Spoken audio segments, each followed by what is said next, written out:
What's up guys, welcome back to another video. Today I'm going to be showing you the functions and features of my head unit.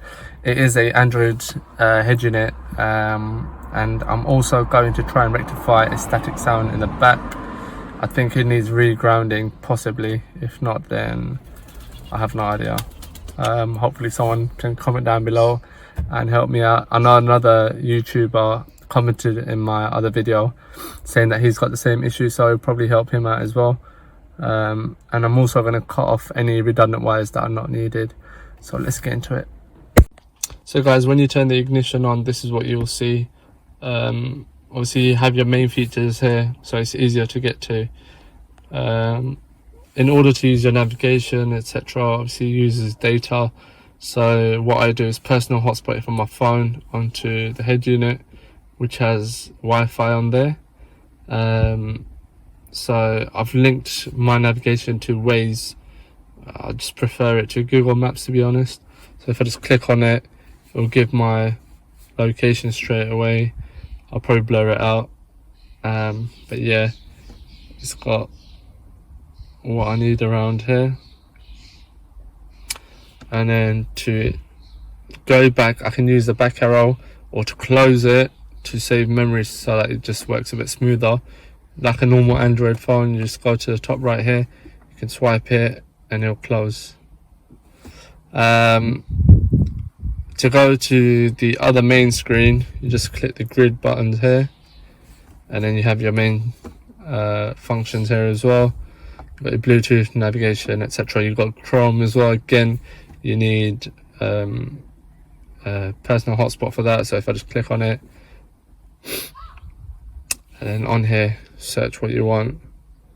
So I've got some car diagnostics before, and to be honest, it's pretty quick. It's not that bad for a head unit. If I go back,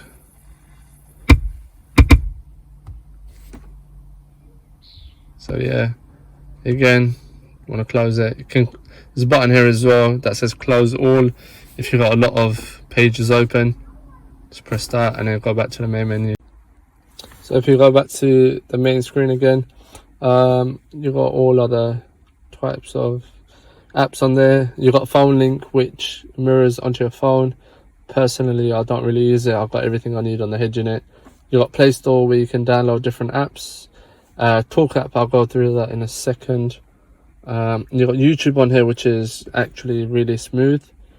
If I just open up video here,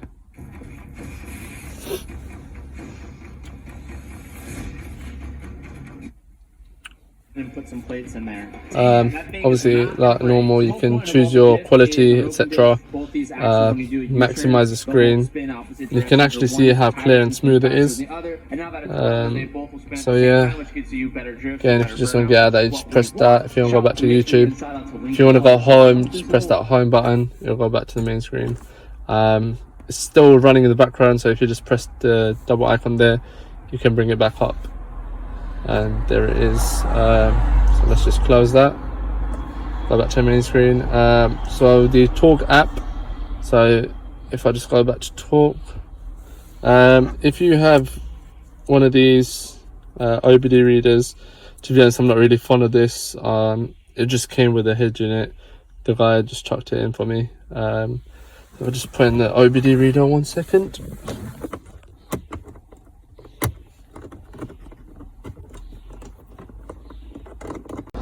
So yeah, once the OBD reader's in there, just literally put your ignition onto accessory,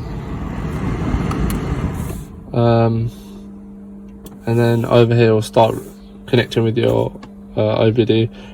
Remember, the Bluetooth pin on the OBD, it depends what it is. On my one was 1, 2, 3, 4. So back in settings, in your Bluetooth, just make sure you put 1, 2, 3, 4, because then it automatically sync it, and just keep that. Even when you want to sync it with a phone, just leave it at that, because that's when you get your pair devices. That pin is mainly for the OBD. So once this is connected, you can see the res matching. It is a bit laggy because obviously it's Bluetooth, so if I rev it, you'll see the delay. So yeah, it's a bit delayed, but it's alright, it's quite cool to have it. If I go to real-time information, you've got different gauges. Over here you can customize it. You can put whatever gauges you want. I've got the ones that I want and need. So for example, coolant intake, boost for your supercharger.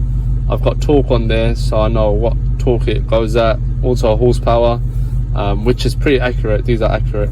I've tested it. So those are the main features of the head unit. If you just go here, you can change your sound settings.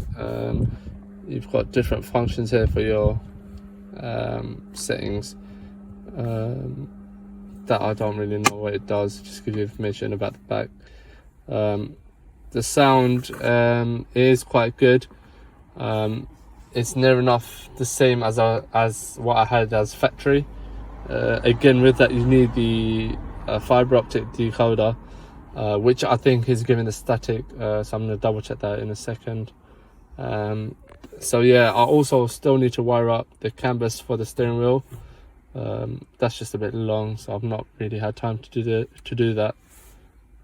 So yeah, that's the main functions and that's the features of the head unit, guys. Again, you got your time, etc. Oh yeah, also if you swipe down, you got your settings here. If you just hold the Wi-Fi button, then you can connect whatever Wi-Fi you want to. So, and then settings, and so yeah, that's it really, guys.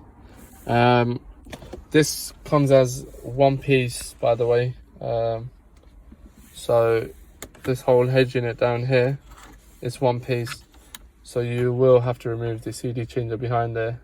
So it makes this silver button redundant, basically. And yeah, that's the head unit, guys. Also, guys, I've wired up the mic down here. That's for your phone. And the GPS connection, I've run the wire just behind this panel and just dropped it here. Initially I did have it behind the head unit, but it was lagging, so I thought let me just bring it out, and you can't really see it there, so just left it as it is. So this is the back of the head unit. Like you can see how messy everything is. Where the orange wire is going in, that is the fiber optic decoder. Without that, you won't have sound, or you won't have the bass you're looking for to run the Harman Kardon system. So you have to have that as well. So what I'm going to do is try to find out where the ground wire is and re-ground it somewhere to see if the static goes away. So guys, it's the next day. I thought I'd give it another shot on the radio to try using a ground loop. That didn't work either, so just letting you guys know out there, that issue won't fix it either. It's either the head unit or the decoder, so I'm going to get back to both companies and see what they say. But yeah, so I'll keep you guys updated.